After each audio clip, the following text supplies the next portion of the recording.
Hey, ladies and gentlemen, good to see you for this day 30. Day 30, I believe that's what we're at now. Day 967 million, maybe. That might be the correct day. um, yeah, another day in the books, and we've hit we've hit into the 30s now. We're out of our 20s. We're now settling down, gonna have children. I don't know what else we're gonna do. Take trips to Europe or something. I don't know. Maybe you did that in your 20s, but we're in our 30s now. It means we have to have a career, except for Ping, because apparently I work on YouTube. But there you go. We're on day 30 now. Day 30. A lot of things happening in court. Erin Patterson, still on that stand. That's what's going on. That's it. she's she's still on our in the witness box with the prosecution, and I think we got a little bit more to go. How much more is a little bit? Well, I don't know. I just think there's some more to come.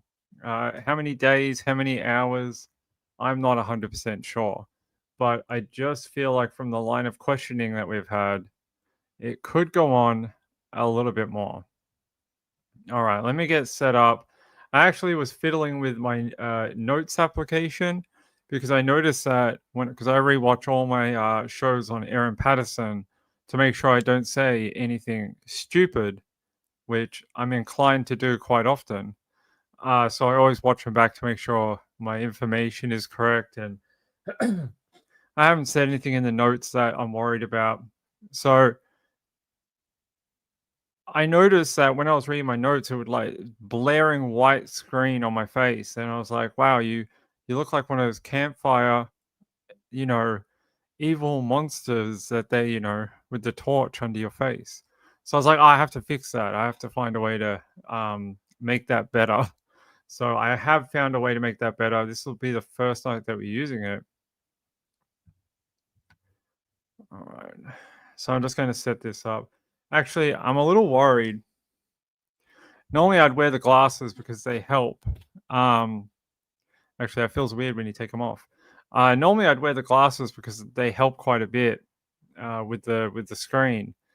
But I'm worried that you guys can read the reflection in my glasses, which means, well, there's stuff in there that I can't report on, and sensitive information, even though I've edited out everything I'm legally supposed to. There's still bits and pieces and stuff and things that's not reportable. So I uh I don't want to get accused of someone being like, we could read it in his glasses all night. That's how we were reading all this information. So I may not be able to wear them, unfortunately, which is annoying, but fair enough. All right. How are you all? Good to see you. You ready for day 30? When are we do you think we'll get to day 40? Um we might. We might get to day 40. Who knows? Maybe. Um, so I think she was called last Tuesday, if I'm remembering correctly. It was Tuesday afternoon, Tuesday afternoon, Monday afternoon, something like that. She's been in the witness box for either the defense or the prosecution for it's got to be over a week now. It's got to be over a week. This has to be like day 7 or 8. So I never noticed any text in your glasses. Well, I hope not.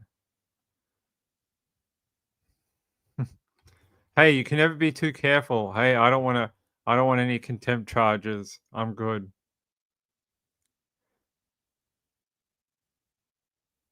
Well, we'll see. I don't know. I don't know. All I can give is we might get to day 40, maybe. It's been well. If you think about it, today is day 30, but it's actually week 7. So next week is week 8. That means 2 months of trial, 30 days of trial time spread over about 2 months. It's it's been I think it's been longer than most of us thought it might go. But this is sort of the way trials go, unfortunately. Sometimes they finish quickly, sometimes like some men. No, I'm just kidding. Don't that's no jokes, Ping. No jokes. Just just facts tonight. No jokes, Ping. Hold on.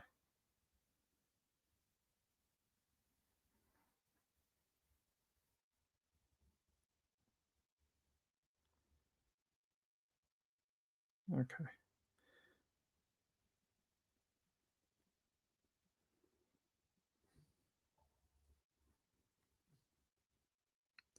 Sorry, I had some uh logistical stuff to message about. Um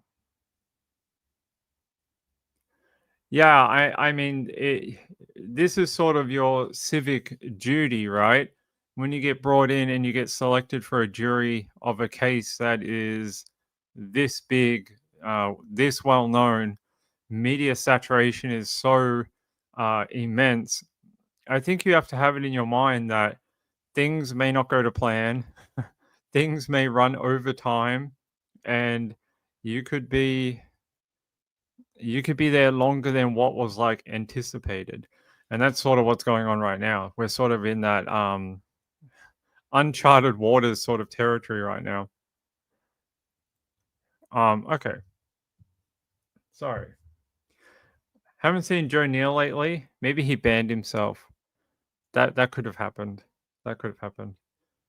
Hey, just another human. How are you? Good to see you. Oh, he started his EMT paramedic training. It's a very cynical EMT that you will get if you end up getting Joe. He'll tell you that you're gonna die because you deserve it. That's what'll happen. Um, this trial may go longer than the Karen Reed trial.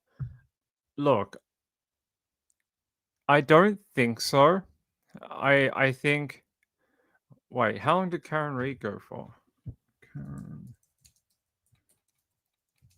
how long is Karen Reed going for?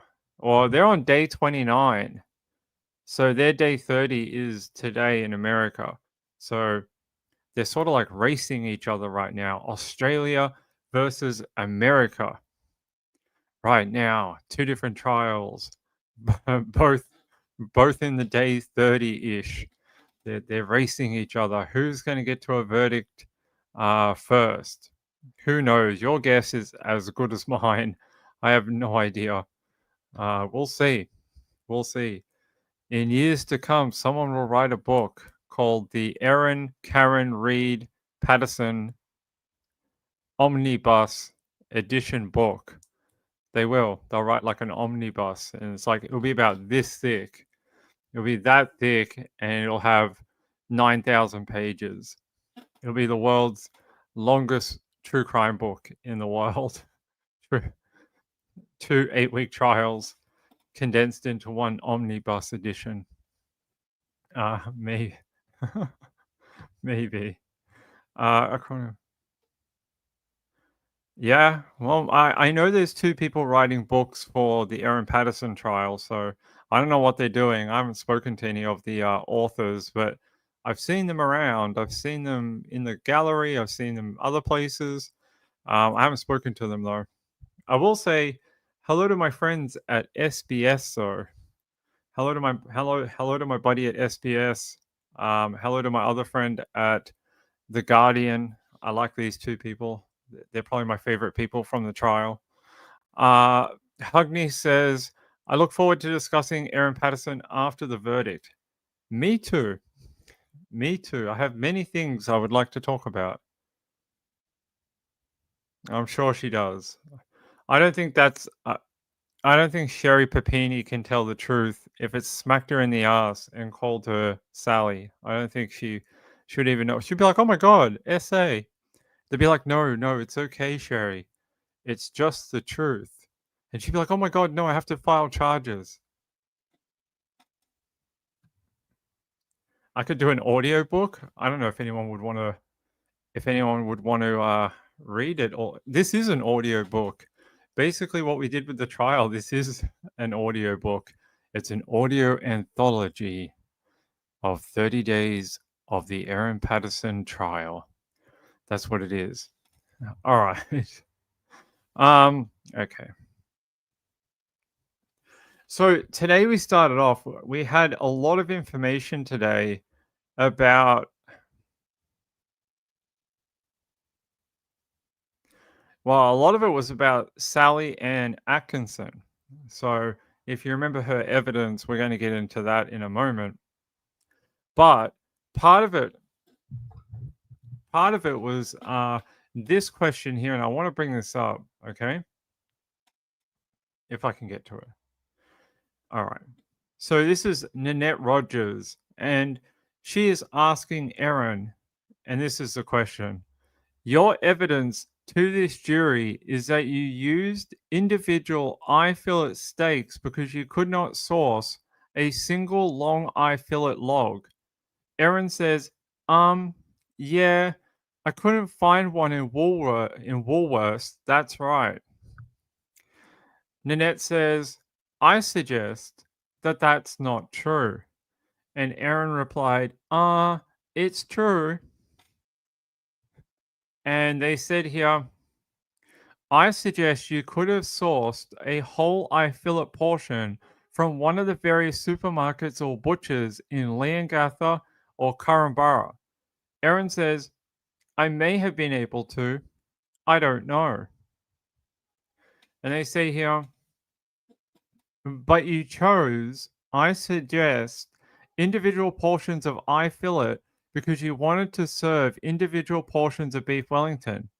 Erin replies, incorrect.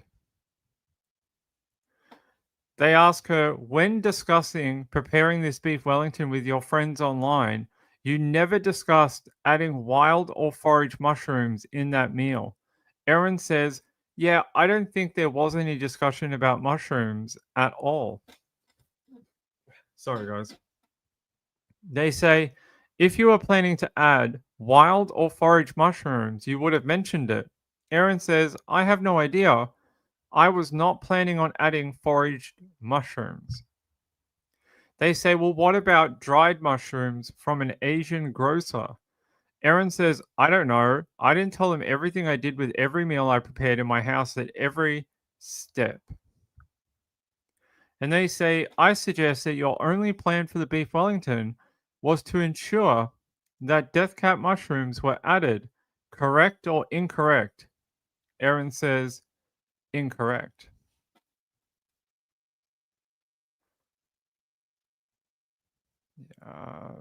Yep. All right. So they ask her, I suggest to you that in the recipe book that was found in your home, that is the Recipe Tin, Recipe Tin Eats recipe book. They say, I suggest that the recipe is for a single piece of meat, correct? Erin says, correct. And they say, so beef Wellington recipe for this is that it's made as a log. Erin says, correct.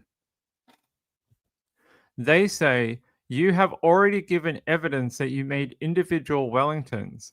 Erin says, correct. And they say, but not a log. Erin says, correct. Nanette says, I already suggested to you, and I think that the individual beef Wellingtons would allow you to include death cap mushrooms in the meal of your lunch guests, but not your own. Agree or disagree? Erin says, yes, you did suggest that. And they say previously, and Erin says yes. And they say, well, what was your answer to that question? And Erin says that it was incorrect. And they say the recipe in that book calls for 700 grams of sliced mushrooms, correct? Erin says, I can't see the recipe page at the moment. And they show it to her, and they say the recipe calls for 700 grams of sliced mushrooms. Erin says it does. And they say at the top of that page, if you can take it, they said it says it serves 6 to 8 people? Erin says it does. They further this by saying, you purchased 1 kilo of sliced mushrooms from Woolworths on the 23rd of July, 2023. Erin says, I did. And they say you purchased a further 750 grams of sliced mushrooms from Woolworths on the 27th of July. Erin says, I did. So you had 1.75 kilos of sliced buttered mushrooms by the time you came to prepare the lunch. Erin says, incorrect. They say, what was the weight of the sliced mushrooms that you said you had by the time you came to prepare the lunch? Erin says 750 grams of mushrooms. They ask, where did the other 750 grams go? Erin says, well, wasn't it a kilo? And they correct the prosecution. The prosecution says, a kilo, yes. Where did the other kilo go? Erin says, I ate them. And they say, was that between the 23rd of July and the 27th of July? Erin says, correct. So all those mushrooms that we heard about on that receipt, she's saying she ate half of them. That's what she says in her evidence today. That the extra mushrooms, they say, yeah, that she ate them. Guys, be careful with your questioning in the chat. Like, this stuff that you guys are talking about in the chat is not doable. Yeah, you sort of got to keep to what we're talking about, if that makes sense. You can comment on what I'm saying in a way. Yeah, I'm tired. Yeah, you just got to be really careful. You can't, even by like that comment that actually accidentally flashed up on the screen, in the wrong context, that could be taken as like support for the prosecution or the defense. I've spent 7-8 weeks dealing with this type of thing, and I can tell you that sometimes even one word can tick off either one side or the other. It can be like a simple description of something. It gets very sticky very quickly. But I'm not having a go at anyone. I'm just saying, try and take that sub judice contempt warning seriously. That's all.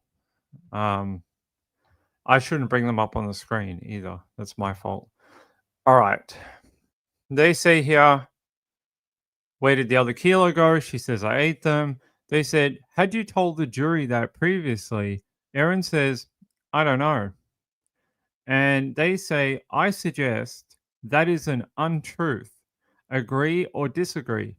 Erin says, disagree. They say, 1.75 kilos of sliced butter mushrooms that you had purchased from Woolworths on those 2 days is more than twice the amount of mushrooms that the recipe called for. Correct? Erin says, correct. And they say here, I suggest that you had no need to use additional mushrooms outside of the ones you had purchased from Woolworths. Correct or incorrect? Erin says, I may not have needed to. No.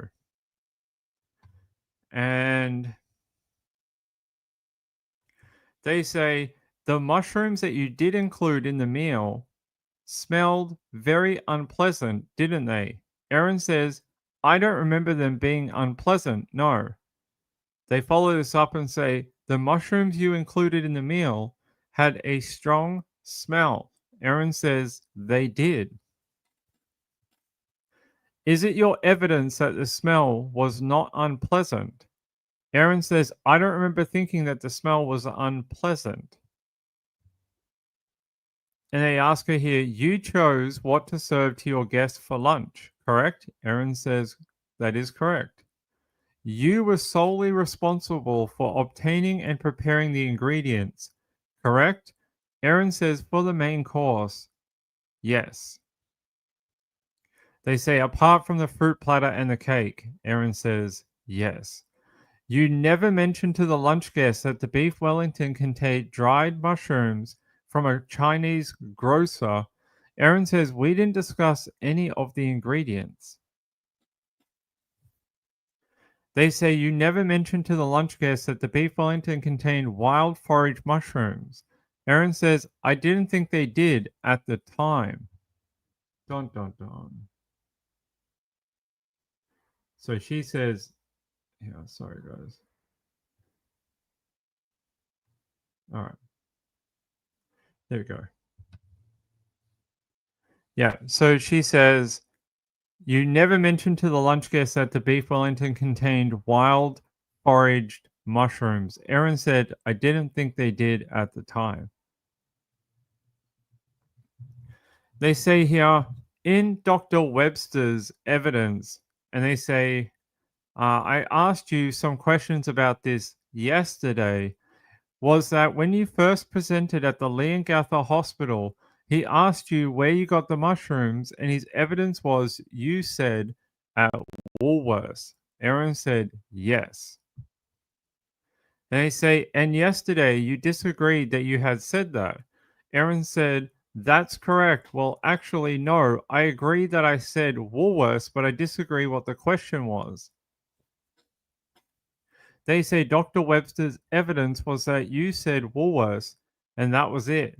Erin says, yeah.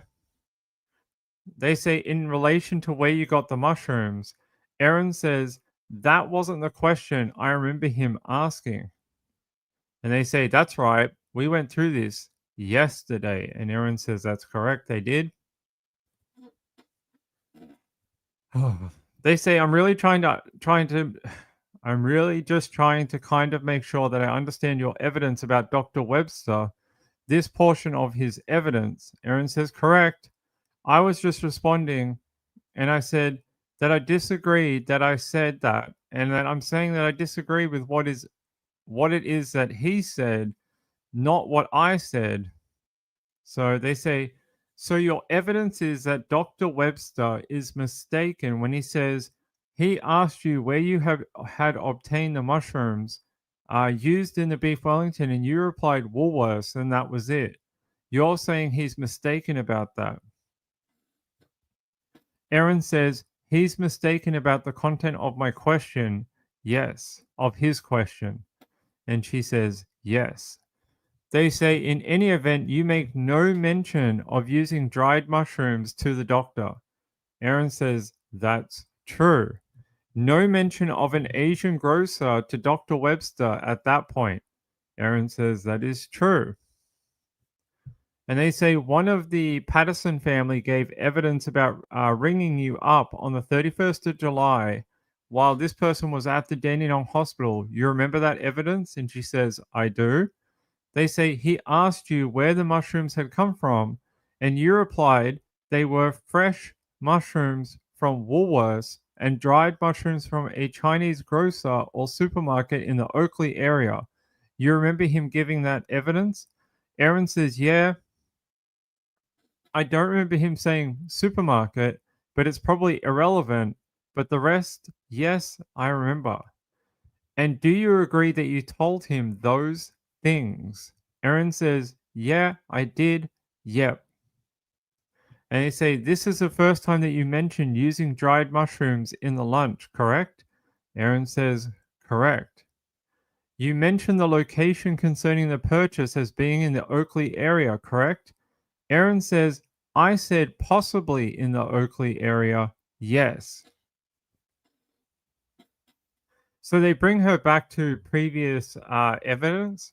They wanted to have a look at it, and they wanted to hear what was that evidence given.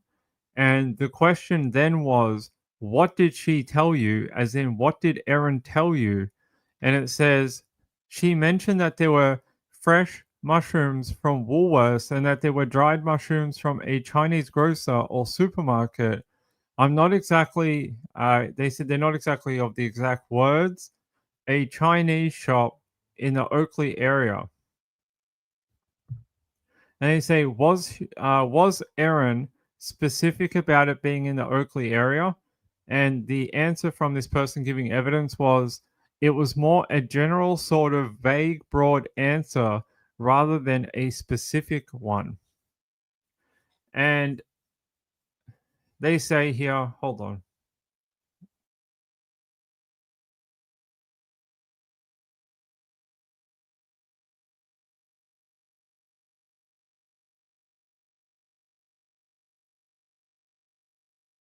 Sorry, guys. This cold is doing me in. The cold weather in Melbourne, and they're saying here, da, da, da. They say, does that accord with your memory of what you told the witness? Erin says, yes, including the fact that I said possibly Oakley. You don't need to read it again.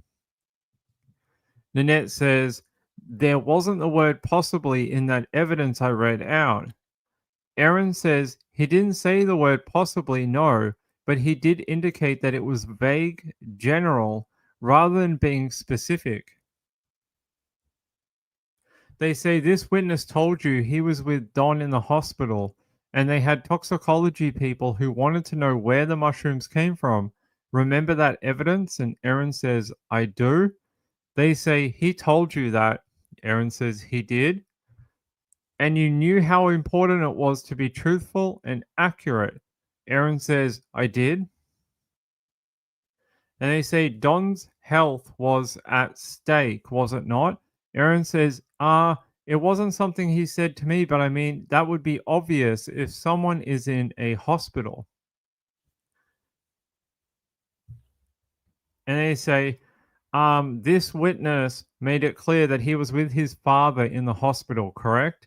Erin says, correct. And then they say, I suggest that you knew that Don's health was at stake with the phone call with the witness. Erin says, yeah, I knew that his health, the treatment of him was important. And the information about the food that was fed into him, that was important. So, yeah. So they're asking here about Leongatha Hospital. And they say when she presented for a second time, she spoke to one of the witnesses. That was Dr. Veronica Foote. And it's here. On your second presentation, she asked you, the doctor, her evidence was she asked you where you had purchased the mushrooms for the beef Wellington, and you told her you had purchased some of the mushrooms from a Safeway in Leongatha and some dried mushrooms from a Chinese grocer in Melbourne some months earlier in April. And she says, correct. And they say, she gave that evidence, and Erin says, she did. You told her each of those things. Erin says, yeah, I did.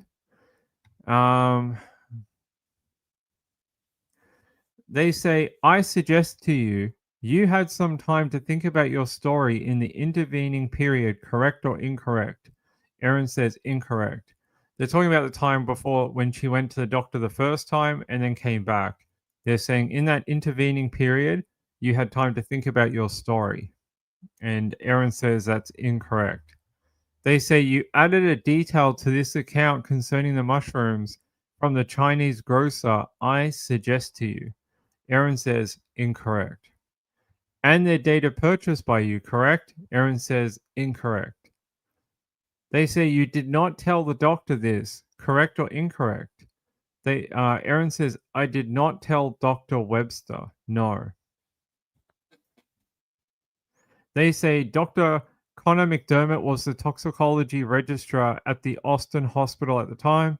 His evidence was that sometime on the morning of the 31st of July, he phoned a clinician at the Leongatha Hospital to try and determine the source of the mushrooms and asked for the phone to be passed to you. Do you remember his evidence about that? Erin says, I do.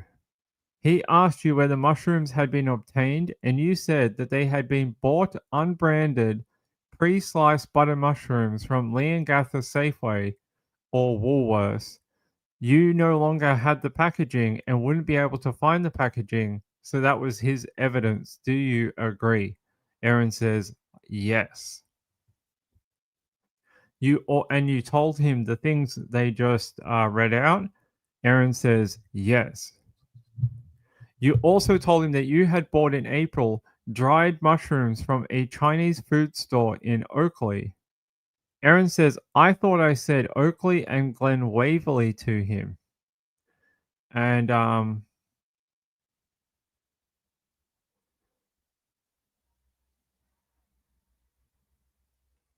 yeah. They say, do you agree that you told him Oakley or Glen Waverley? Erin says, I did tell him Oakley or Glen Waverley. Yes.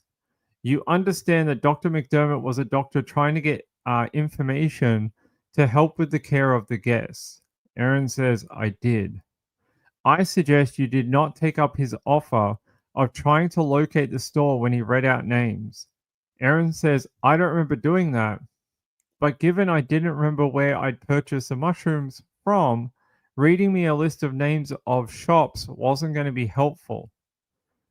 They say, I suggest you are never going to identify a store.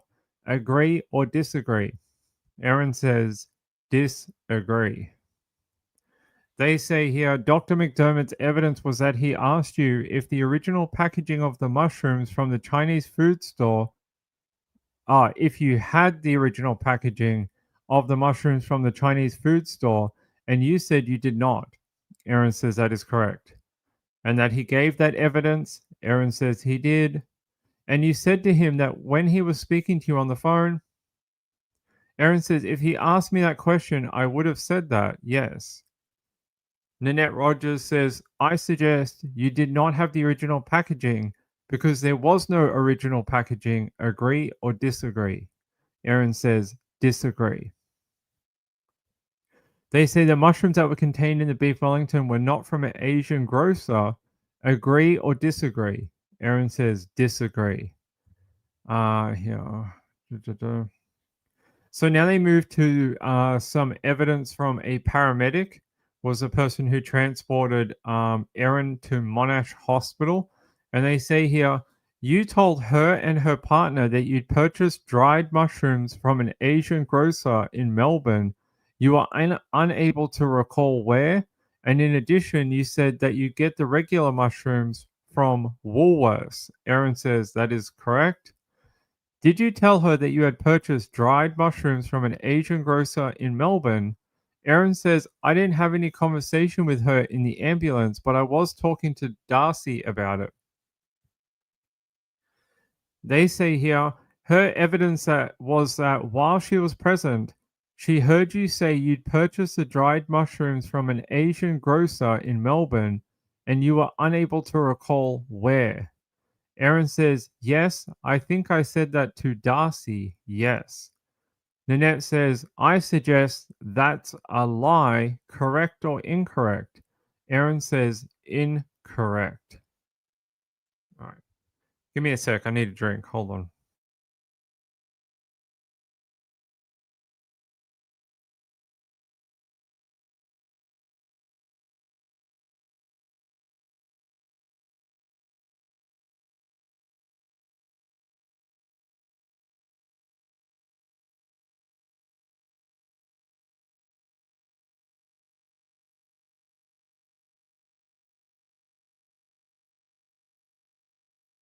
All right. Let's continue. I'm going to be, I might have to become a silent mute when we get out of this at the end, just for like a month, and don't do any talking. They say here, Dr. Laura Muldoon gave evidence that in a conversation she had with you, you reported that the ingredients in the meal were eye fillet steak, mushroom, garlic, puff pastry, green beans, and potato. You also reported to the doctor that you had used dried dehydrated mushrooms, possibly shiitake or porcini, and you said you bought them at a Chinese grocery store in Oakley or in Glen Waverley, possibly. You remember giving that evidence? And she says, I do. Did you tell her those things?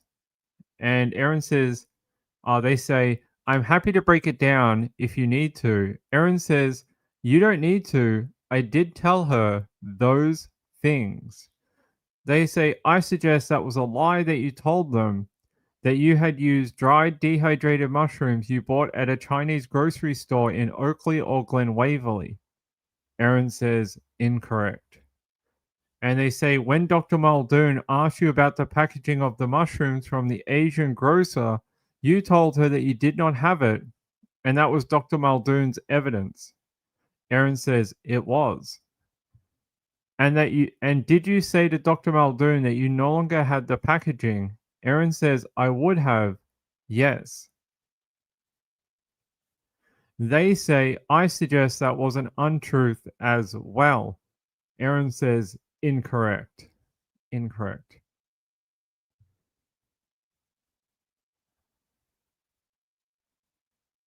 They say here, I want to put some things to you about what she said.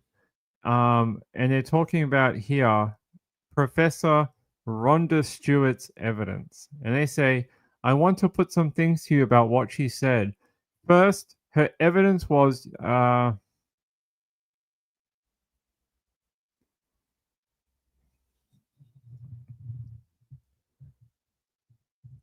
here, hold on, I'll move down here.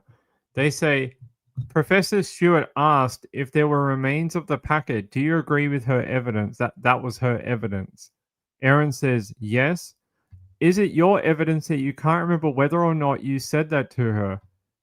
Because you've got no memory of the conversation. Erin says, correct.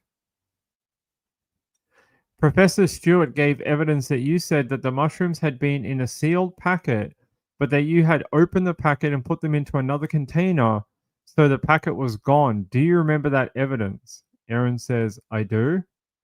And they say, I assume that your evidence is that you don't know whether or not you told that to Professor Stewart because you've got no memory of the conversation.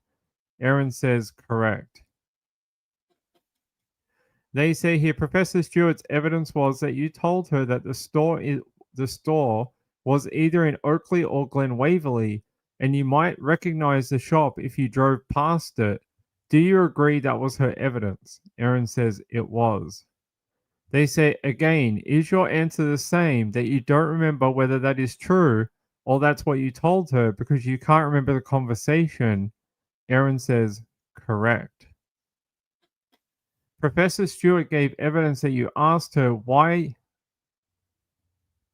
you were asking those questions to her, and her evidence was, I just retold her that I was trying to make sure there was no public health issue, because if the mushrooms that she bought were going to be causing a public health issue, I needed to know about it because other people could be affected. Do you remember her giving that evidence? And Erin says, I do. And they say, your evidence, of course, is that you don't know whether that's what you told Professor Stewart because you've got no memory of the conversation. Erin says, that's correct.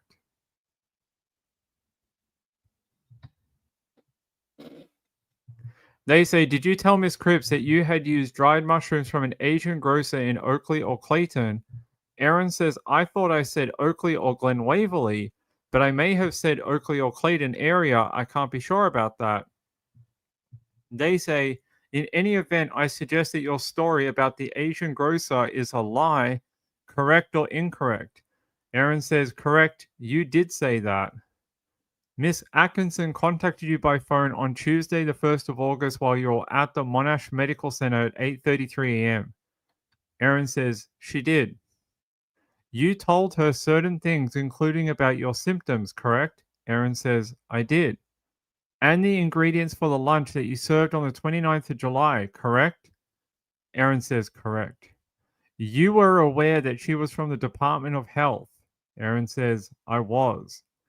And that she was investigating the outbreak of illnesses after your lunch. Correct. Erin says, correct. And that the outbreak of illnesses was possibly or probably caused by mushrooms that the guests had consumed. Erin says, yeah, well, she didn't say that. And they say, but was that your understanding? Erin says, it was my understanding she was investigating all the food that was in the meal because she asked me about every single item that went in. And they say, and you recognize this was being treated as a public health emergency, didn't you? Erin says, I did. And that you spoke to her for about 15 minutes or thereabouts. Erin says, yeah, I did. And you told her you sourced the dried mushrooms from an Asian shop in either Clayton, Oakley, or Mount Waverly in April. Erin says, no, I didn't say Mount Waverly. I said Glen Waverly. And they say, so you disagree. It is your evidence that Miss Atkinson is mistaken in her evidence when you say that you told her either Clayton, Oakley, or Mount Waverly. And Erin says, she's incorrect about the Mount Waverly. Yes. They say, is it correct that you told her that you'd purchased the items in April? Erin says, yes. So, April, a couple of months earlier, Erin says, I think I would be more general than that, given I don't have a distinct memory of the purchase, but I believe I said probably purchased in April. I was doing my best to remember when it all happened, but I think I was clear at all times that I didn't have a memory of the actual purchase. And so they show her a series of messages from Sally Ann Atkinson between the 1st and the 4th of August 2023. They just said, have you read them? Erin says, I don't need to read them all again.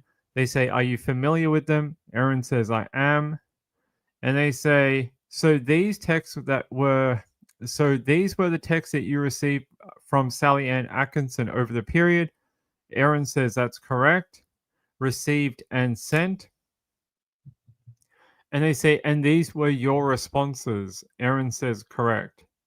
They say Sally Ann Atkinson gave evidence that in the first phone conversation that she had with you on the morning of the 1st of August at 8:33 a.m., that you told her that the dried mushrooms had been bought by you at an Asian shop in April, and that we've already been over this. You say it might have been around April or words to that effect. That was your evidence moments ago. Erin says, my evidence is that I was saying it to people that it was possibly April or likely April. I never gave it definitive because I don't have a memory of that purchase. You told Sally that they smelt funny and you were worried that they would overpower another dish. Do you remember Sally Ann Atkinson giving that evidence? And Erin says she did. And did you say that to Sally in the first phone conversation? Erin says, no, I don't think I said they smelled funny. My memory has always been it was a very strong or pungent smell.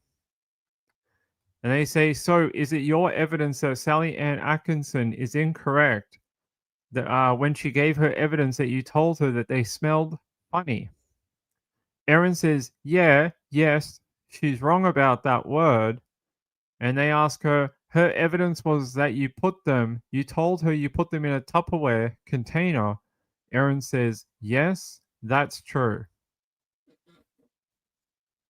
All right. And they ask here, so you agree that you did not put any mushrooms from an Asian grocery store into your dehydrator? Erin says, I think I did at one point, yeah. And they ask her, what point? And she says, because I remember after using the dehydrator quite a few times and noticing how crisp things were when they came out after quite a number of hours, I remember feeling that the mushrooms in the Tupperware container, and they weren't like that, they were quite rubbery. So I thought perhaps some air had got in. So I whacked them through the dehydrator for a couple of hours. That's my memory anyway. And they say, when did you do that? Erin said, sometime between when I bought them and when I used them. I don't know when. They said, how many times did you put them in the dehydrator? Erin says, just the one time. They say, or the prosecution, the Crown, I suggest that you told Sally Ann Atkinson that you did not initially use the mushrooms from the Asian grocer because you were worried they would be too overpowering. Erin says, yeah, I think I did say that. If they were overpowering, surely you would have been worried about them being too overpowering or strong for a beef Wellington. Erin says, "No, I didn't think that. I thought it was a perfect dish for them to put in your special meal." And Erin says, "Yeah." They say here, in your second conversation with Sally that you had on the 2nd of August at 1:14 p.m., her evidence was that you said you checked your card records and could not find any purchases around the day that you had purchased the mushrooms. Remember giving that evidence? Remember her giving that evidence? And Erin says, "I do." Did you tell her those things? No, did you tell those things to Miss Atkinson? Erin says, "I wouldn't have worded it like that because I don't know what day I bought the mushrooms, but I did look through my records for what I understood to be the school holidays in April to see if I could find a purchase from up in that area, and I couldn't find anything relevant." Miss Atkinson said that you told her you would have likely paid cash for a smaller purchase, and Erin says, "Yeah, that's probably true." They said, "Did you tell her that?" Erin says, "I think I did. Yeah." They say, "I suggest that you knew you had not bought these mushrooms from an Asian grocer at all. Correct or incorrect?" Erin says, "Incorrect." "You knew that there would be no bank records. Correct or incorrect?" Erin says, "Incorrect." "And that's why you claim you used cash. Correct or incorrect?" Erin says, "I don't think I claimed I used cash." They say, "That's why you claimed it's unlikely that you paid cash." Erin says, it's not. Why? No." They say, in the second conversation, Miss Atkinson's evidence was that you told her you still could not remember where you would have gone when you purchased the mushrooms. You said you would have driven around to different places and you thought it was likely to be a strip shopping mall in and around Oakley and Clayton. Do you remember her giving that evidence? She says, "Yeah, I do." "And did you tell her those things?" Erin says, "I did. Yes."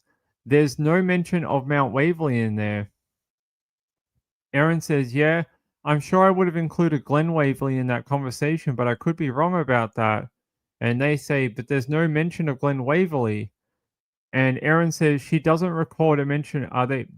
They continue. "There's no mention of Glen Waverly. She doesn't record a mention of Glen Waverly."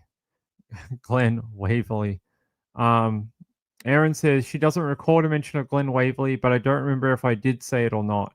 So they were asking her originally about Mount Waverly. Then they ask Erin again, why is there no mention of Glen Waverly then? And Erin gives that reply that there isn't a record of a mention of Glen Waverly, but that she doesn't remember if she did say it or not. And they say here, in the same conversation in relation to the packaging, Sally Ann Atkinson's evidence was that you were very descriptive and said you could recall the size and type of packaging. You said it was a clear package that looked like it had been repackaged with a white label on it. Erin says, "Yes." Sally indicated that you indicated that the package was not branded and you only had a small white label on it. Erin says that is correct. "Which you thought looked like it had been repackaged." Erin says, "Yep. Yeah, I think I did say that." "You said it didn't have weights or a printed label on it." Erin says, "It didn't have a printed label on it. I thought it had. I thought I told her there might be weight on it because we discussed what that weight might have been. I remember saying to her, it might be 100 or 20 grams. They say, "Yes, I think that might have been a little later on." Erin says, "That's right." And they're saying right now they're just focusing on this second conversation. Let me move down here. So that was them questioning her over this Sally Ann Atkinson evidence that was a few weeks ago now. You guys might remember when Sally Ann from the health department was giving her evidence a few weeks ago.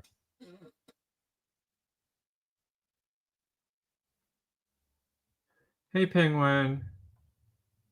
What's up, my friend?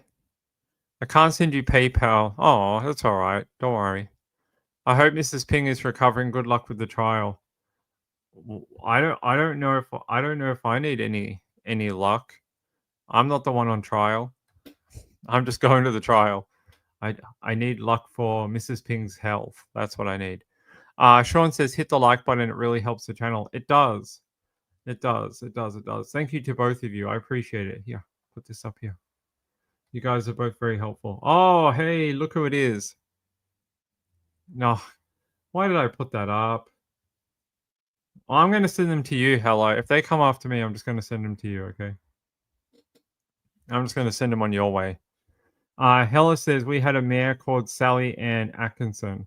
Yeah, but no, but yes, but her name, and I know this from my research on both people, her name's spelt Sally Ann as one word. The lady from the health department, her name is spelt Sally Ann Atkinson. So it's like 3 words, but your old mayor is like 2 words. Sally Ann Atkinson. Yeah, I know a couple of things about Sally. There you go. That's all I know. The Supreme Court, the people that watch our content and see if we're being naughty or something. I'm telling you, it's a real thing. They are looking at all media probably. Like they are checking all sorts of things. I reckon because we're so close to the final part of it that they want to just get through it. I think everyone wants to get through it, including me. I'm just like, I want to get through this. We're almost done. We're 7 weeks in. It's all right. I'll fix it. It's all right. Well, actually, the hashtag you posted is it would be considered subjudice. Yeah, it sucks, but that's what it is. Yeah, unfortunately, it's in their little guide that they have. But yeah, we're so close to the end. We're like, this. Well, we don't know what the defense is going to do, but if this was their only witness that they were going to call, then they would move into closing statements, and then it would be judges charge to the jury, and then we'd be into deliberations. So, yeah, I'm probably gonna have to blur it. Unfortunately, I'm gonna have to get it when I get out of it. I'm gonna have to put a blur line on the bottom, so I don't get a nasty email from someone in the morning. But that's okay. I'll do that. That's all right, Hella. Don't worry about it. I'll fix it. All right. Good to see you, though. Good to see you. All right, I'll tell them they'll have to come and find you. It'll be like a game of where's Carmen Sandiego, but it'll be a game of where's Hella, and they'll have to go to different cities in Australia and find you. It'll be like a geographical game. They'll have to hunt you down. All right. They say here. All right. What are they asking here? No, that's not it.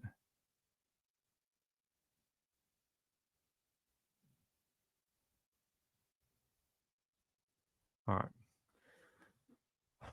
So they're saying here, they're just about to wrap up the evidence or questioning of Sally Ann Atkinson, and they're saying, I want to go back. Her evidence was that on the 1st of April 2023 at 5:22 p.m., she tried to call you, but there was no answer. She left a voice message for you asking to call her back, and you got no reply. She got no reply. And they saying here, her evidence was that she tried to call you at 5:22 p.m. on the 1st of August. And Erin says that's correct, yes. And that there was no answer. Erin says that is correct. That she left a voice message for you asking for her to call her back. Erin says she did do that. And that she got no reply from you. Erin says that is correct. Confirm for me, please, that you did not return Sally Ann Atkinson's call on the 1st of August 2023. Erin says that is true.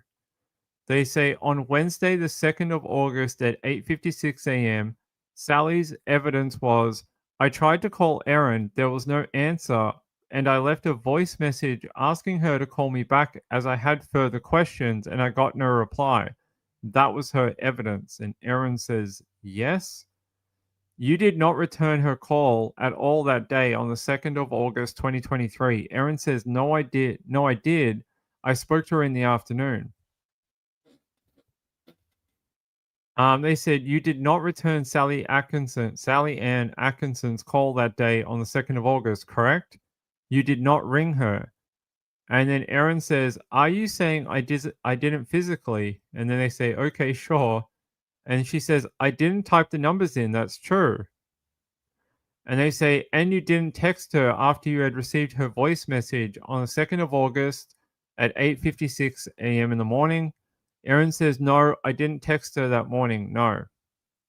Sally Ann Atkinson's evidence was that at 9:29 a.m. she sent you a text message with a list of questions that she needed answered, and she offered you the opportunity to communicate by email if that was preferable. And Erin says that the message was sent at 9:29 a.m. Erin says yes, it was, and that Sally's evidence was that that she received no answer to that text message from Erin, and Erin says that is correct. They say, "Do you agree with Sally's evidence?" Erin says, "Yes, I do." They ask Erin, "You read this text at some point on the 2nd of August," and Erin says, "I don't remember reading it. I probably did, but I don't remember it." And they say here, you saw that Miss Atkinson specifically referred to the suburbs of Oakley, Mount Waverley, and Clayton in that text. Erin says, yeah, I don't think I twigged that at the time. And then they say, I suggest that you had told her the day before. Erin says, no, I think I was pretty consistent with everyone I spoke to that week that it was Glen Waverley, not Mount Waverley. They ask her, so you did not reply to this text? And Erin says, I did not, no. And he said, it wasn't until your third conversation with Sally on the 3rd of August at 11:20 a.m. that you told her about Glen Waverley. Erin says, that's right, because she said Mount Waverley then, and I corrected her. All right.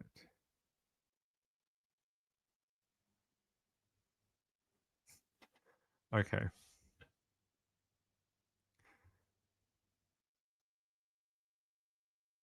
Okay. So they move to a different topic now. And wow, Zen, interesting. Interesting, Zen. I know.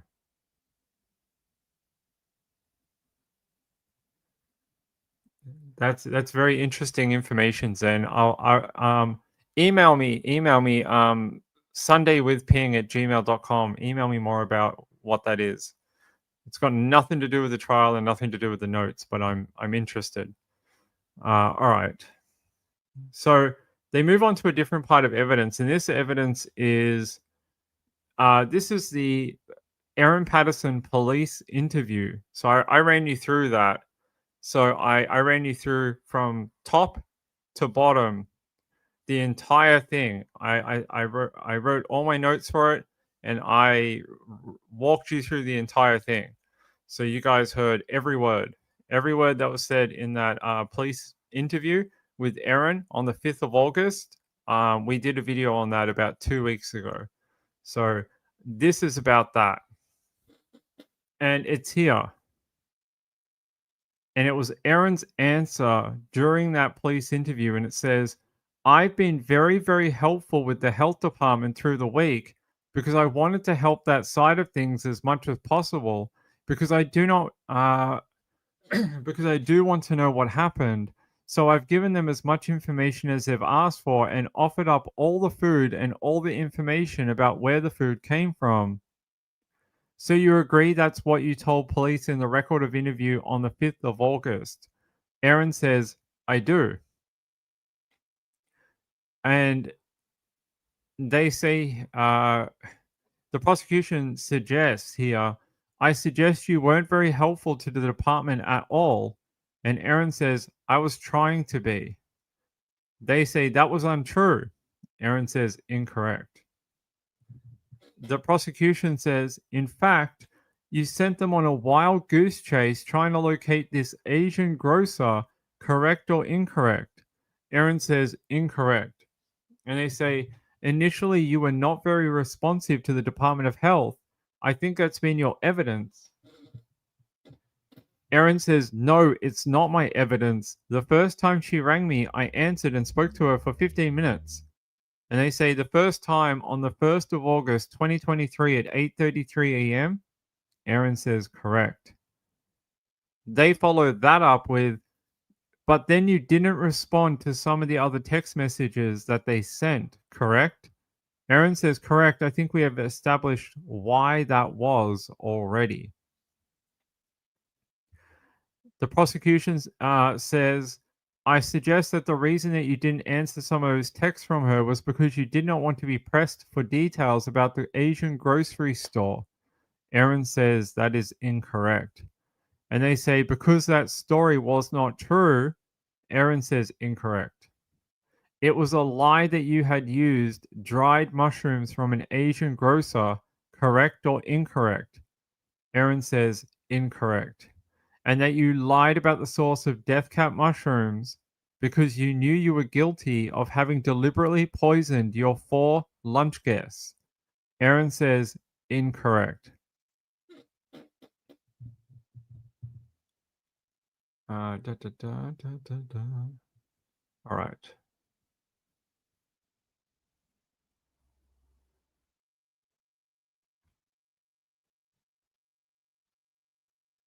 All right. Oh, come on. Give me 1 sec, guys. I have to switch over to the other notes. 1 sec.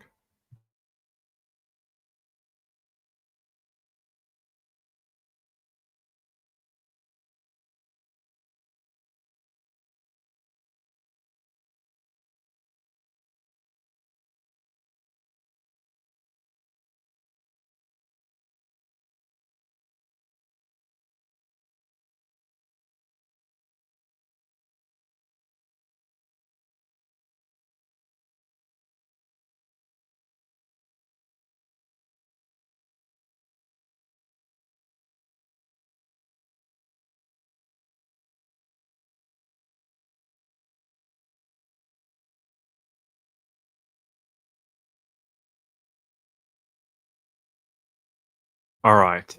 Good to see you all. Welcome to the Day 30 podcast. This is the beginning. You've reached the beginning. We went round in a loop and now we're at the beginning again. Okay, that's not true, but we've got a few more things to talk about. Okay. So here they're asking about Dr. Webster's information, and they say, here, actually, let me phrase that properly. This is about, some of it's about Dr. Webster, but they're actually talking about Nurse Sespin. So they're asking here, Miss Sespin said that she rang Dr. Webster, who came to the triage window and spoke to you. And Erin says he did. And Miss Sespin let you into an urgent care center and put you in a cubicle. Erin says she did. Her evidence was that Dr. Webster came back to speak to you. And Erin says he did. And told you that your children needed to be medically reviewed too, as they had ingested the meal and the toxins might be present. That was her evidence. Erin says it was. Did Dr. Webster say those things to you? Erin says, I don't recall him saying anything about the toxins, but he definitely said they needed to be medically reviewed or brought to the hospital at least, put it that way. And they follow it up with,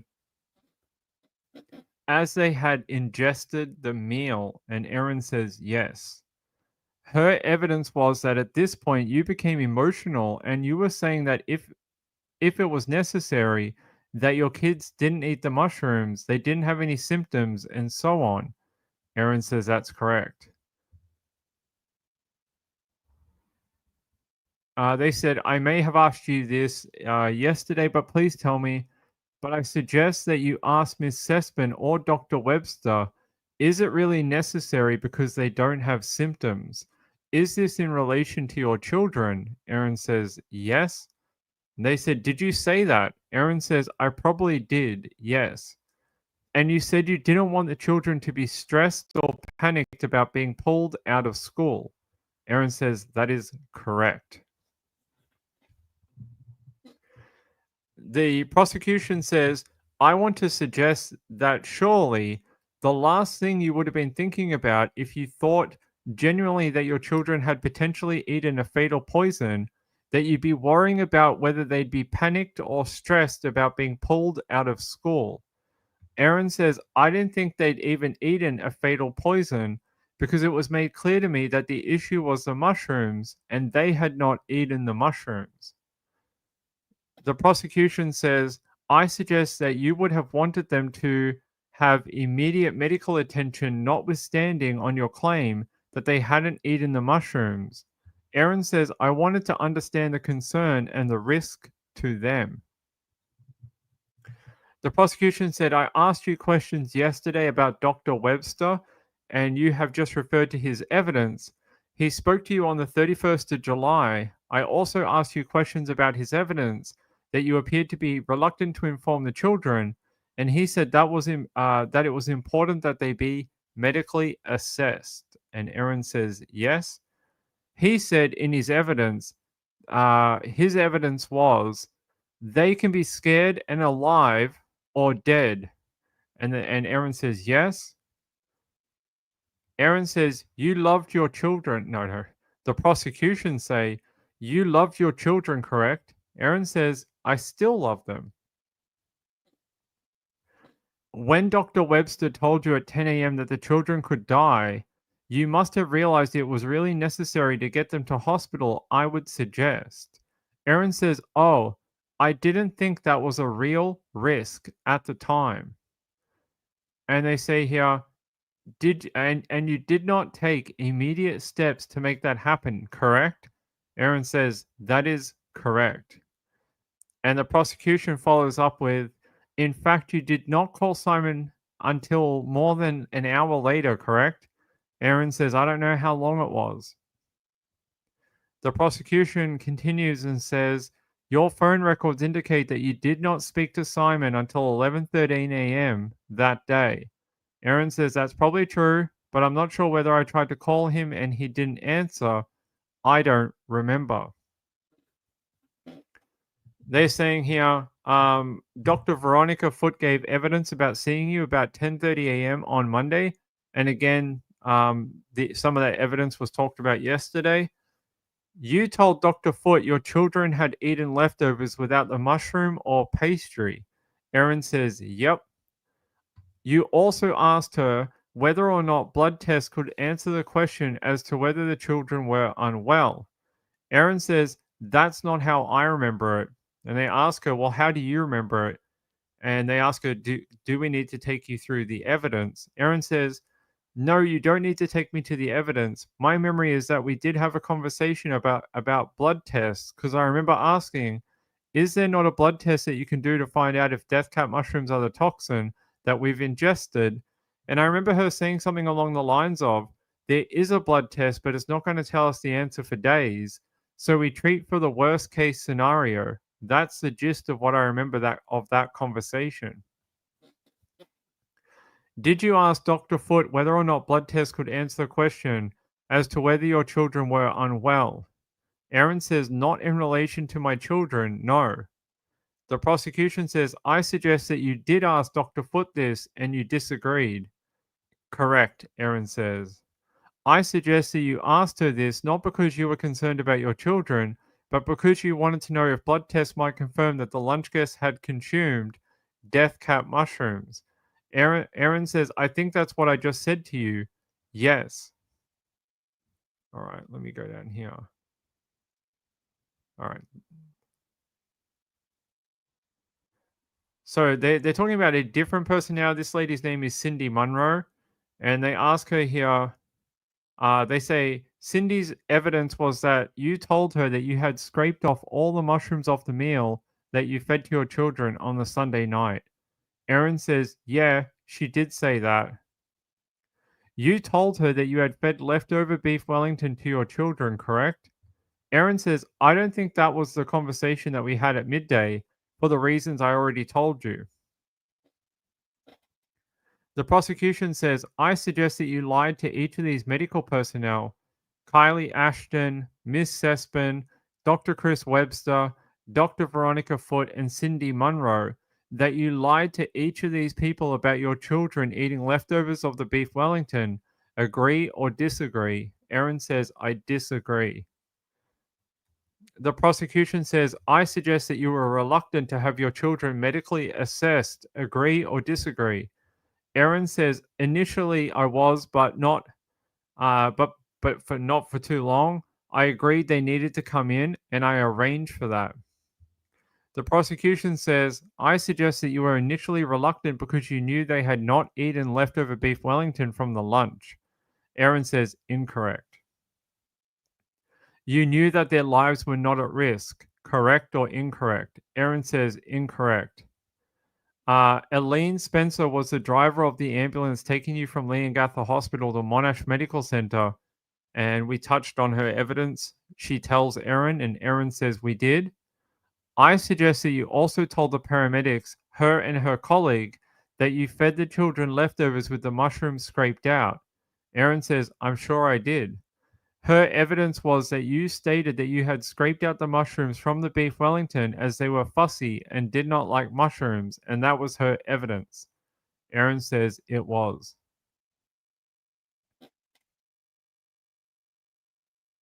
All right.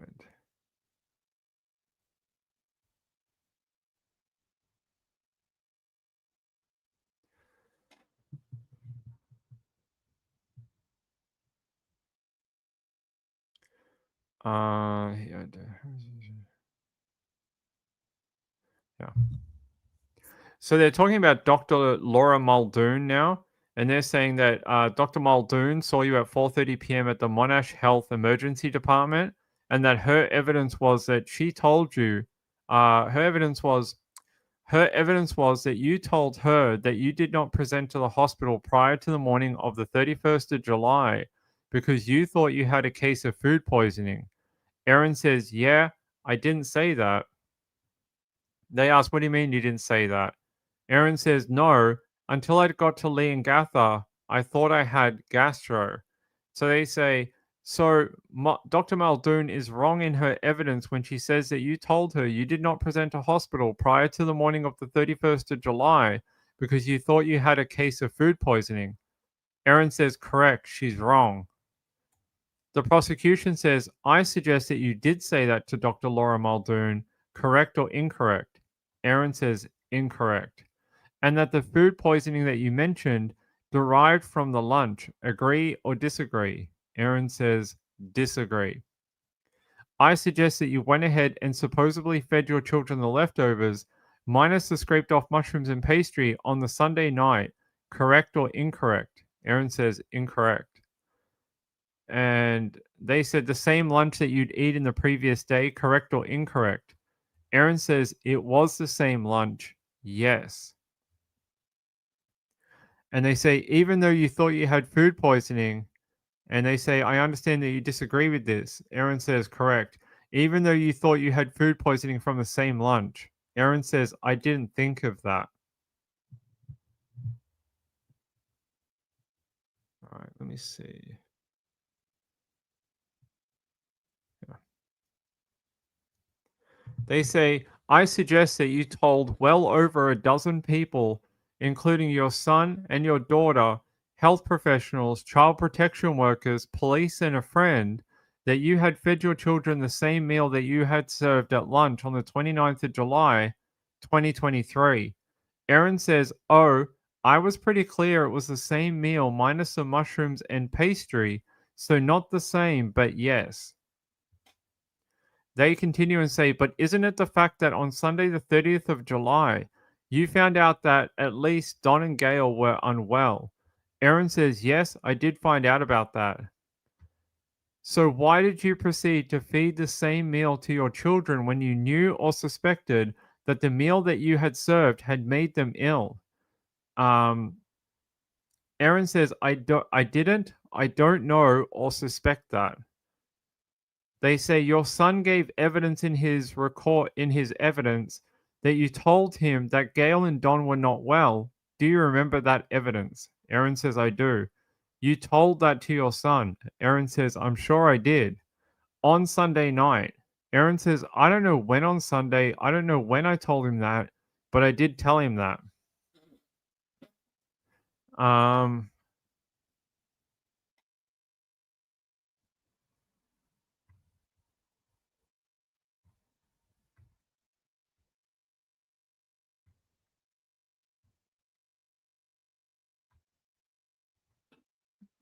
duh, duh, duh.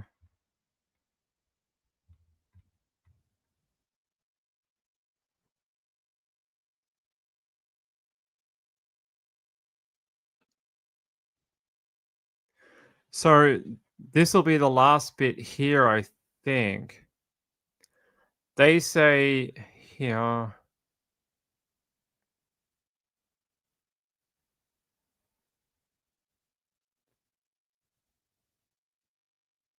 They say, I suggest that you had not chopped up the death cap mushrooms that you used. I assume that you'll disagree with that. Erin says, I do. I suggest you blitz the dehydrated death caps to a powder. Agree or disagree? Erin says, disagree. I suggest you blitz them into death cap. I suggest you blitz the death cap mushrooms into a powder to hide them. Agree or disagree? Erin says, disagree.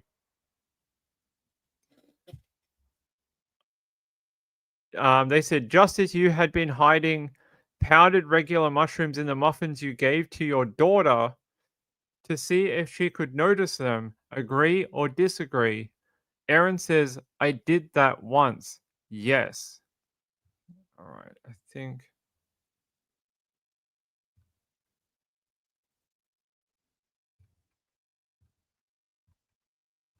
Yeah. I think that's it, guys. I'm going to end on that point because, there you go.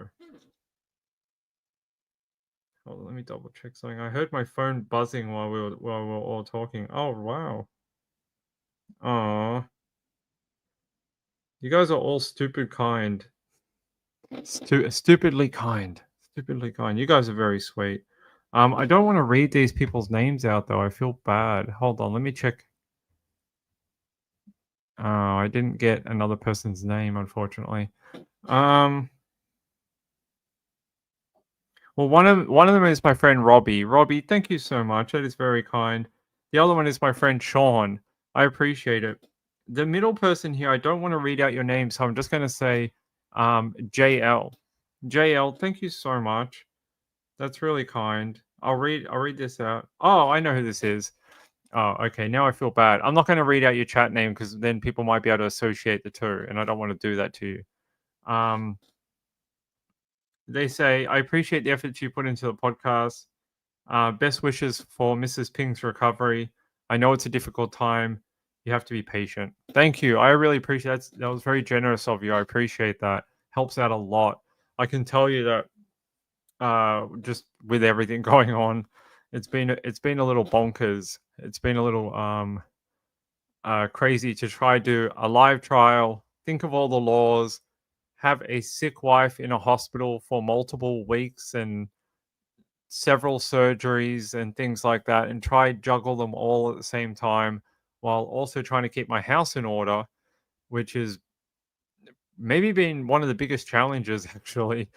Trying to pick up all the things that she does, even though I don't not help around the house. I do things, but my jobs are just different, and trying to now do both at the same time, I'm sort of like, wow, I really hate to be, doing this all the time. It's crazy.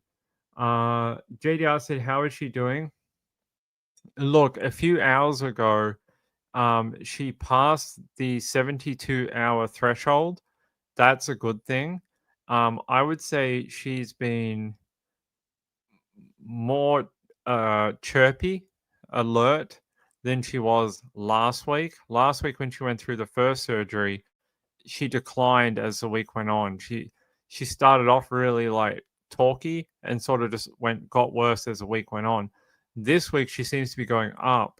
So each day she gets more chatty, more talky, talking about home and things like that. Sorry guys.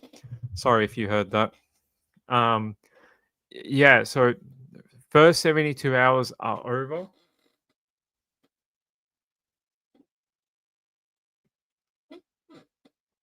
First 72 hours are over. That's a good thing.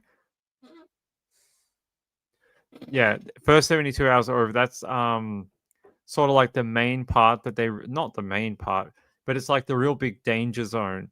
It's that first 3 days after the surgery. That's when like really bad infections can pop up all like quickly and they really hurt the patient. You can get them later too, but they hope that they maybe have got you more healthy by that point so you could fight it off. But in that first 72 hours, like a big deal. So we've been sort of like not touching her, wearing masks and gloves and antibacterial and stuff like that, and only having like one person at a time every day for only like an hour or so, just to kind of Oh, thank you. Is that what it is?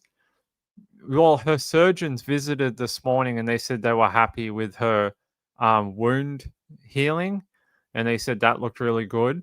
She'll get another checkup tomorrow, and yeah, so one day at a time, try and stack 24-hour periods on top of each other, and hopefully eventually we get to like 1 week and then 2 weeks and then 3 weeks. I'm just so thankful this first 72 hours has passed, because the talk that we got on Sunday was dire. The talk we got on Sunday was like, we don't know if this is going to work. They were like, this could all really go pear shaped. They were telling us, they were like, look, this is sort of like a 50-50 situation. Either this is going to work and she's going to get through this, or bad things are going to happen.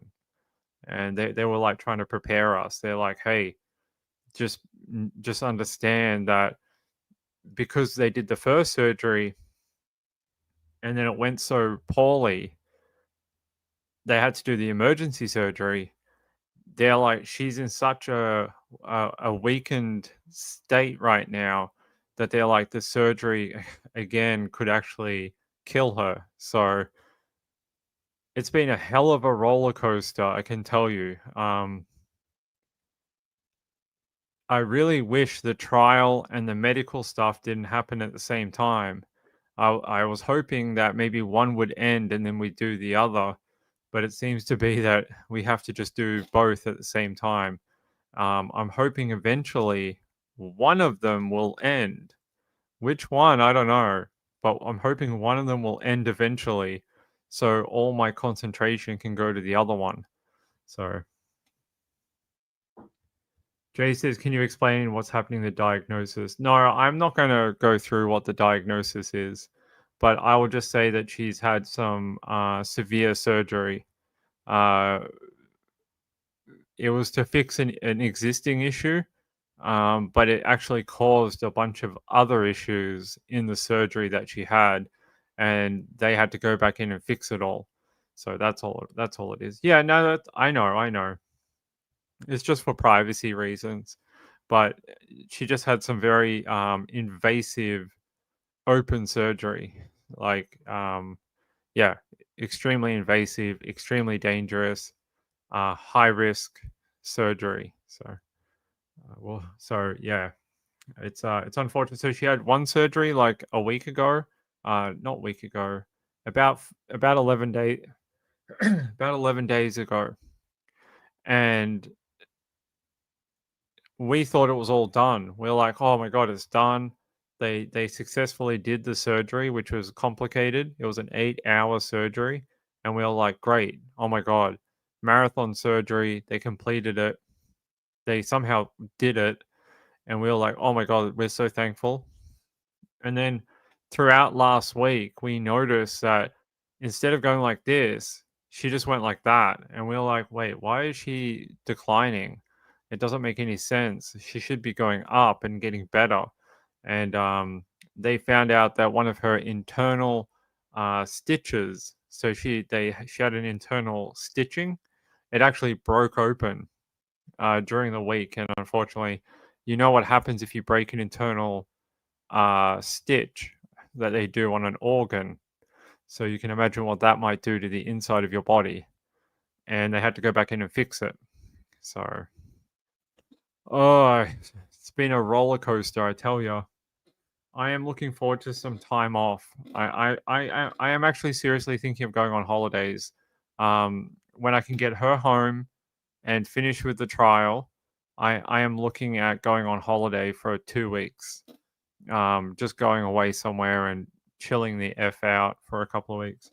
I'm sorry you had to listen to my courier rant, but if you're an Australian, I'm sure you can relate to my frustrations with courier companies. If you're an Aussie, I'm sure you can relate. By the way, we have a new microphone coming. I saw it landed in the country today. So maybe tomorrow or the day after, we'll have a brand new microphone. Here, I'll show you it. What's it called? It's called this one. Whatever this thing's called. My next thing after this is to get a new chair because my chair is beat to hell. So here he is. This is the new microphone. We should have it in about a day or two to replace this old version of it. So it's actually got a dial on the front, which is so much better because the one on this one is actually on the bottom of it. And if you whack it with your hand, it turns your audio up and down. And this one is much better. So, yeah, I don't like roller coasters either. Zen said, "Paul misses Ping." It's good that I'm hearing from her a lot more. So I've been hearing from her all day. She's been like, "Can you reschedule my nail appointment? Can you reschedule my hair appointment?" So she must be doing okay because she keeps wanting to talk about appointments that she has to go to, which is funny as hell because I'm like, I don't think you're getting your hair done anytime soon, girl. She's like, "Oh, what about my nails? I want to get my nails done." I'm like, "You're in a hospital. When do you think you're going to be going to the nail salon?" And she's like, "Well, maybe I can go in a few weeks." And I'm like, "I don't think so. I think you're going to have to wait till July."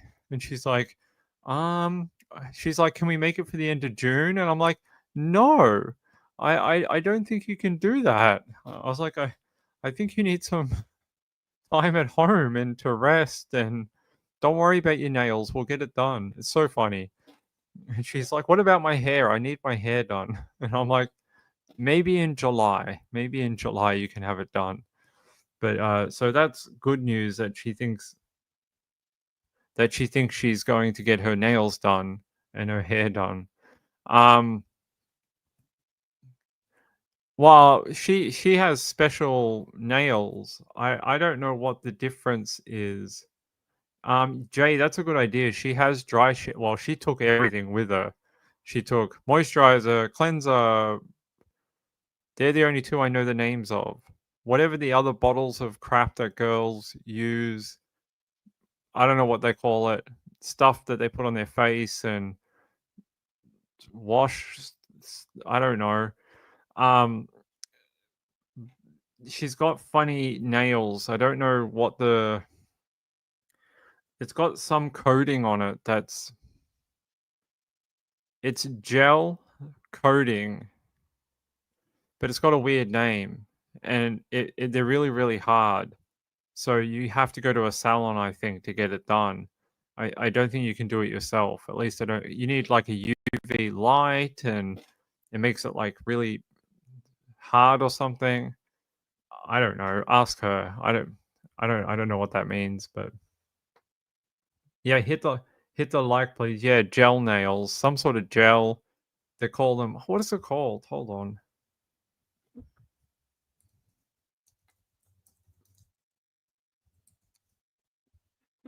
Oh, okay. It's called Builder Gel.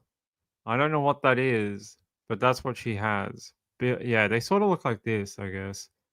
Her nails sort of look like this, but a different color. So she has like nails like that, but they're a different color. So I don't know what you call it. Builder gel? I don't know what that means. I'm guessing it's some sort of gel coating, like when you spray a car or something. I don't know. She has nail extensions. Actually, she doesn't. When she first had her nails done, she had nail extensions. But now with the gel coating, they've been able to grow really long. So all her nails are natural now. They're all natural.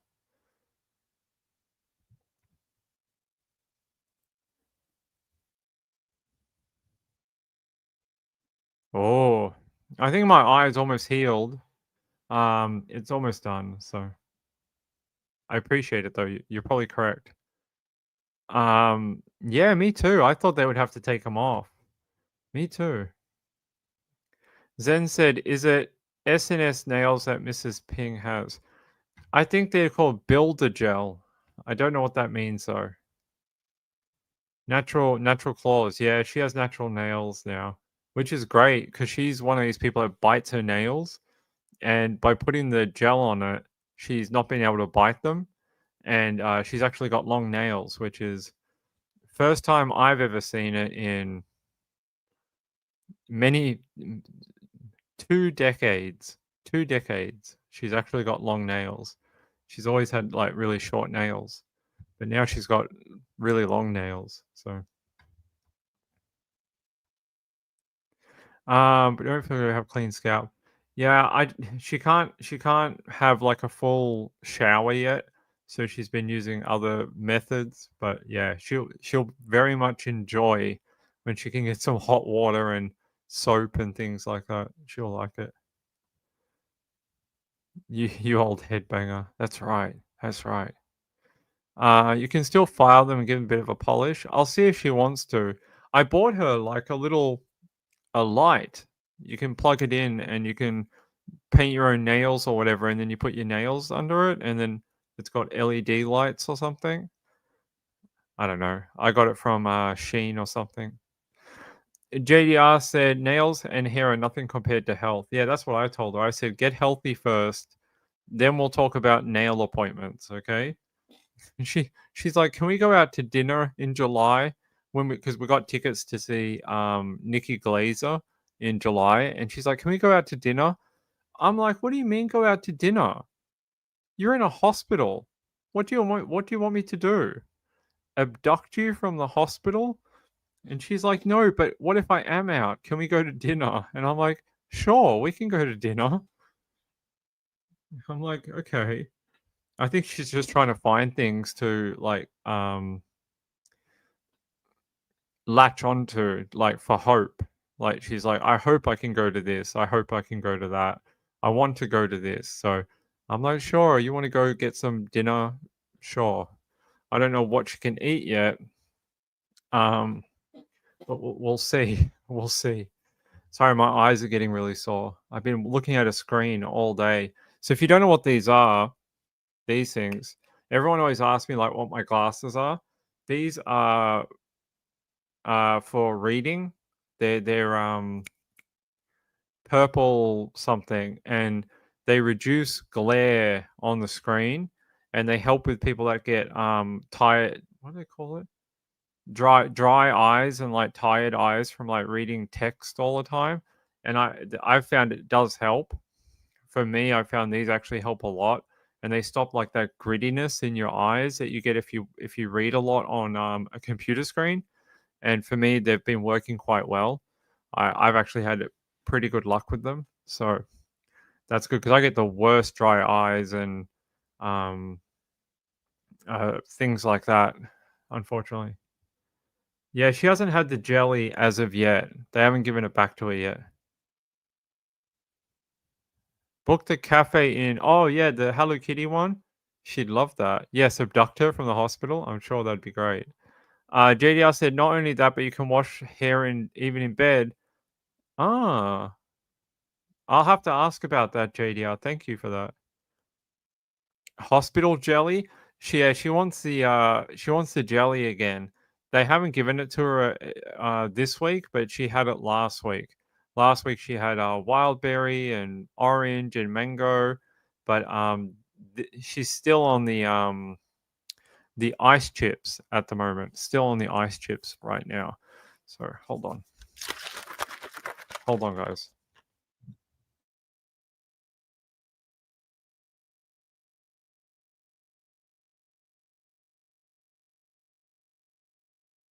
Sorry, I needed a drink. Everyone always asks what this is. Everyone's always like, "What's the purple stuff in the shaker?" This thing, it's it's caffeine. It's got 100 milligram of caffeine in it, but it's amino acid, branch chain amino acid, and um something else. Creatine monohydrate. So creatine monohydrate and BCAA. BCAA, so branch chain amino acid and creatine. So I drink this because I work out most days. So most days I do weights or calisthenics. So I'm always doing different calisthenics, and you guys can't see it, but right behind here there's a weight bench. This way, down there, there's like a TRX. If you've ever done exercise, you know what a TRX is. I have a TRX down this end, and then down that way, I have a resistance band set up and a pull-up bar down there. And what else do we have? We've got a treadmill over here. What else do we have? We've got weights down here.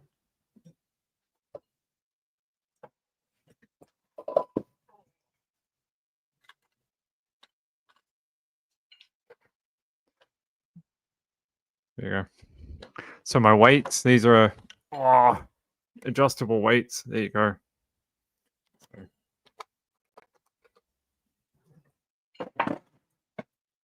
So we got workout equipment like everywhere around here. So that's what this is for.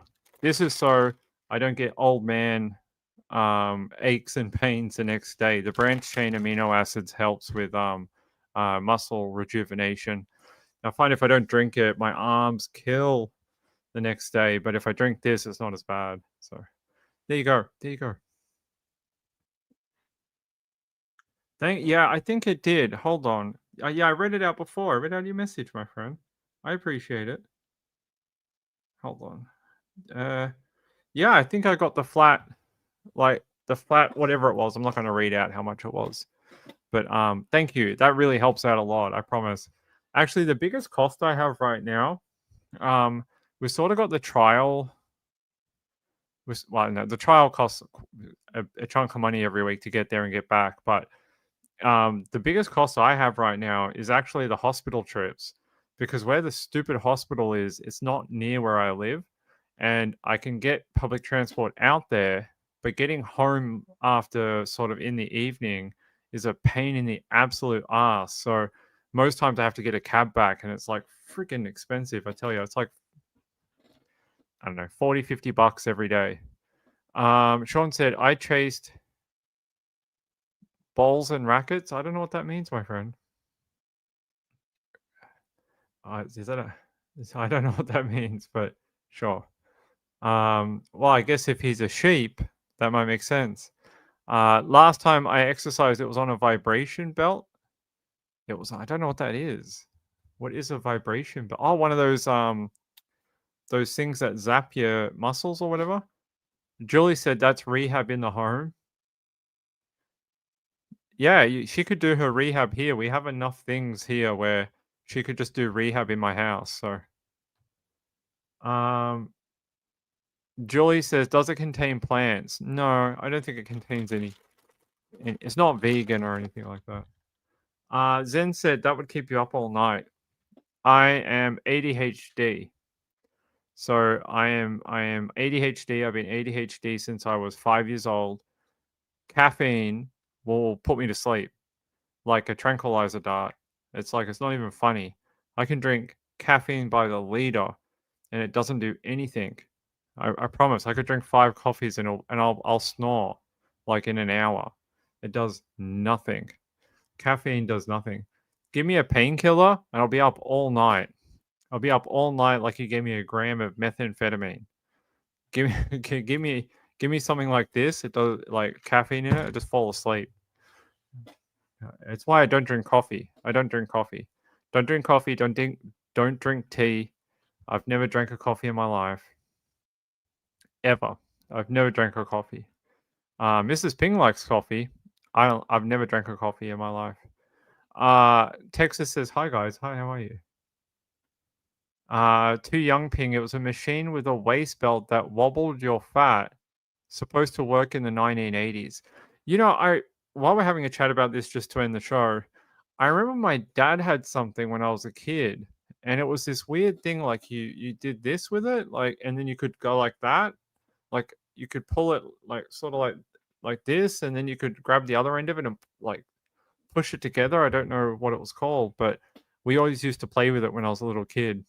We'd like pull it out from under the bed and like, yeah, you kind of squeeze it like that. And then it had ropes on the side and you could pull it. It was a weird device. Zen said, I've heard that with ADHD people. Yeah, everything's the opposite. So if you give me painkillers, it's like you gave me a gram of speed and I'll be up all night. Give me a coffee and it's like, hey, I get to go to bed. Great. I get to sleep all night. Fantastic. What is it called? A chest expander? What is a chest expander? I need one of them. My chest is very small. I feel like a girl in high school. I always want a bigger chest. Chest expander. I have a chest expander here. I have one. It look kind of the one I have kind of looks like this, but it's not bright yellow. But that's not. This is a chest. I have one that looks like this, but that's not what I'm talking about. No, like it had these ropes on the side that you kind of pull it and then you flip it the other way and it had these handles and you push it together and it had like a spring in it or something and I'm trying to have a look through some of the photos, see if they've got one. None of these look right. It was like a stick. It almost looked like a bar or a stick or something. Yeah, none of these look right, but I have one of the ones you see on the screen. Oh, no, that doesn't look right. Yeah, none of those look right, but Zen said I used to use those Ping. I'm an oldie. They had springs. Yeah, like I don't know what it was called though.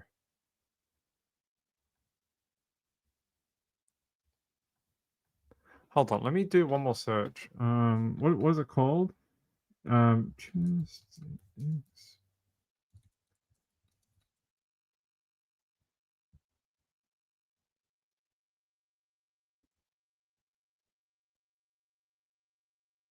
Okay, is that what that is? Okay, hold on.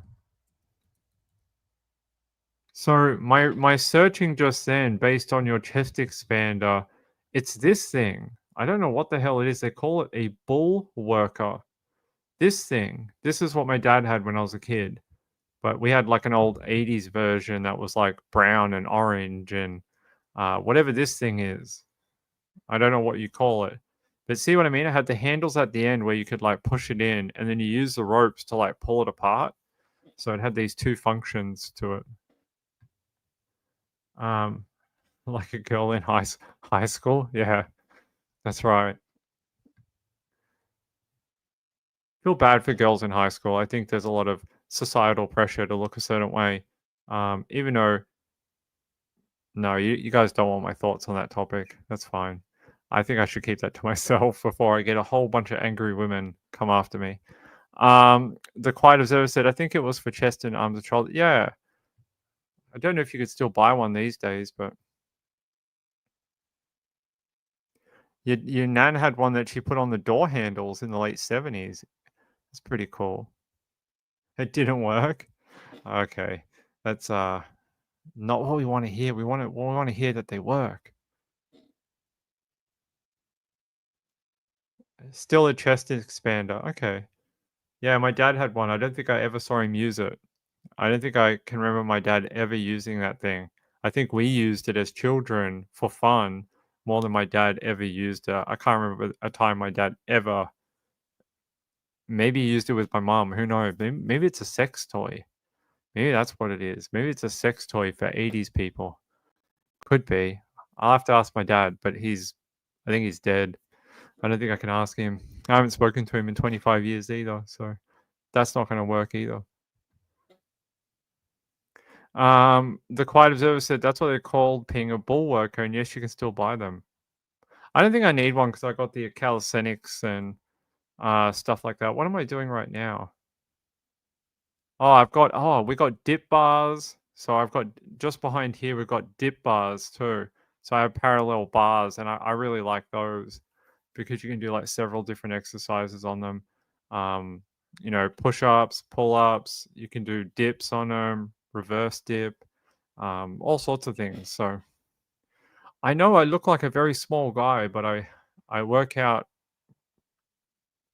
almost every day.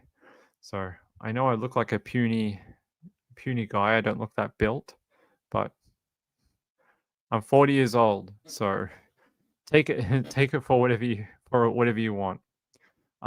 Zen said they work if you use them. I found that with a lot of exercise equipment, if you use them and have a decent diet, they'll most likely work. Doesn't mean it'll work for everyone. Some people have health conditions or hereditary type things that stop them from, it makes it harder for them to do exercise and get results that they like. So I understand that it's not for everyone. So I use the clothesline. Clothesline? I don't think they make clotheslines that are strong enough anymore, Sean. They're too weak. They're made out of like what do you call it? Like pipe material, like steel, but it's hollow. But back in the day, they were just full on iron pipe. But now they're just like pressed metal. Won't hold your weight. So bend and stretch hanging clothes. It's a workout, man. I did my garden before the trial. I had to clean up my backyard because I was going away to Morwell for a week to stay in the hotel. I did my backyard for 2 days, and I couldn't walk for like the first 3 days I was in Morwell. I couldn't walk and I couldn't lift my arms above my shoulders. Gardening, I swear, is like one of the best workouts you can ever do because you have to bend, you have to cut, you have to do this, you have to drag stuff. Gardening, man, get into gardening if you're not an exercise person. Have a good garden. It's crazy exercise. Zen said, I used to go to senior exercise classes, now yoga, tai chi, and stretch classes. I think they're great ideas. I think anytime the community can offer those type of classes to people, you should do them. I think they're one of the best things our community funding can be used for various different age groups. So I think it's a great idea. All right, let's wrap up. I don't know when we'll do a full show that's sort of like this, where we get to just sort of hang out and talk absolute rubbish. But I can tell you one thing. I've had some complaints that we seem to be mixing topics. So we sort of do some real serious stuff like trial coverage, and then we talk a lot of bullshit for about an hour. And people are sort of being like, is there a way you could separate these two things and sort of do one that's all the serious stuff and one that's all the bullshit? Well, yes. After trial, I'm actually going to open up that second channel. So the second channel is going to be sort of like if you're a friend of Lookner, if you've ever been on his second channel, Lookner, where he just sort of does all sorts of random things. That's what the second channel will be. It'll be sort of what we're doing right here, just talking absolute crap. I might play music. I have a DJ setup that's down here. I might drag it down here and play some music or something. Maybe just sit here and talk crap for an hour. But the second channel will be more of this type of stuff, and then we'll keep Nights with Ping for serious true crime. Like serious stories, updates, trial coverage, that type of thing. So, yeah, there'll be a second channel coming soon. I think it'll be something like Ping Unfiltered, which I think is what everyone wanted me to do. So, yes, there is a second channel on its way.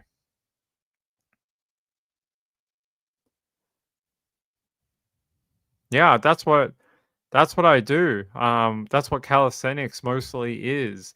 It's using your own body weight as the weight. That's what the dip bars are, the pull-up bar, the TRX. They're all based off your own body weight. That's what I like. I like it because I weigh about 80 kilos. I'm 6'1".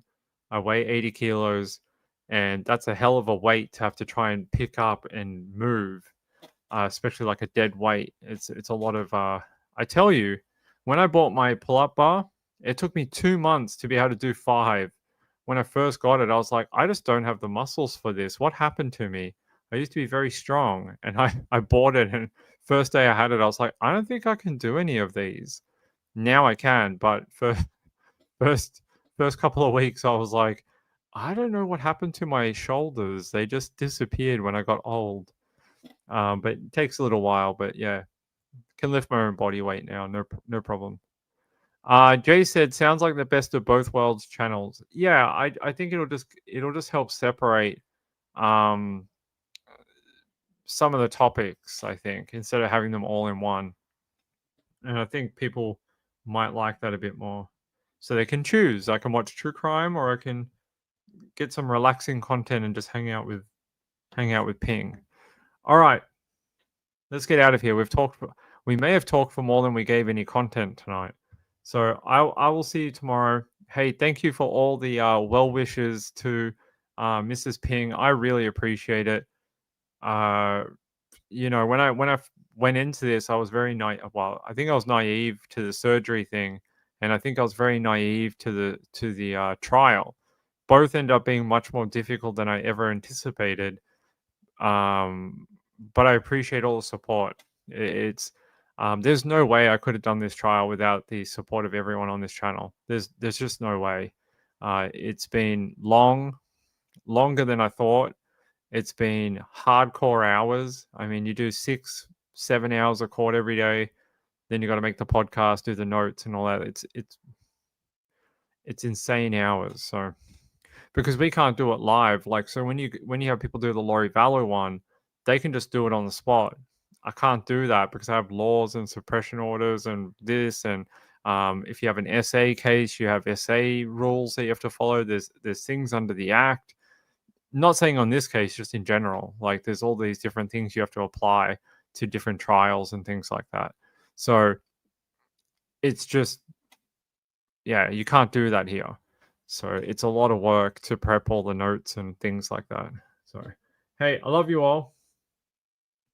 Ignore the haters. I do ignore the haters. Oh man, when we turn on the comments, all the haters are going to come. It's going to be insane. I'm going to have to get a full-time person to look after the comments, most likely. Bad time. Yeah, it was bad timing. Yeah. Bye everyone. Bye everyone. Good night. Have a good night out there. Oh my god, it's 10:30. Peace out. May the force be with you. I hope the force is with us. I hope so. Good night, everyone. I'll see you tomorrow for day 31 of the Erin Patterson trial. I don't know what's going to happen from this point onwards. I would just say that we're in a little bit of uncharted waters now. There might be a pirate ship. There may be pirates who fell into the water. There may be sharks circling. Like, you don't know how your boat's going to get through this area. So I don't know. We'll see. Things could change by the day, by the moment. Who knows? I don't know. They don't tell us anything. They tell us everything later on. All right. Love you all. Day 31 tomorrow. Peace out. Bye. By the way, thanks to the people. Oh, wait, we should say thank you to the people. You can say thank you to people. Thanks, Sean. I appreciate it. Thanks to Dragon. Thank you very much. Thank you for the kind message. Thanks to Robbie too. I appreciate it, my friend. It's good to see you. And thanks to Sean again here. And my friend Penguin. Penguin, thank you. Good night, everyone. Thanks for supporting the channel. Thanks to all the new subscribers. I think we're somewhere over 1,500 now. I haven't seen it since the weekend, but that's amazing. I never thought we'd get to 1,500 when I started this channel ever. The fact that we have that many people now is insane. So love you all. Jay says, so glad I found your channel. Thank you. I appreciate it. I hope we keep you around and all the new people too. I know the trial's a little bit dry, a little bit up and down, but I promise when we get out of the trial, it'll be a bit more like this. It'll be like true crime mixed with what you're hearing at the end of the show. Love you all. Good night. Get some rest out there. Bye.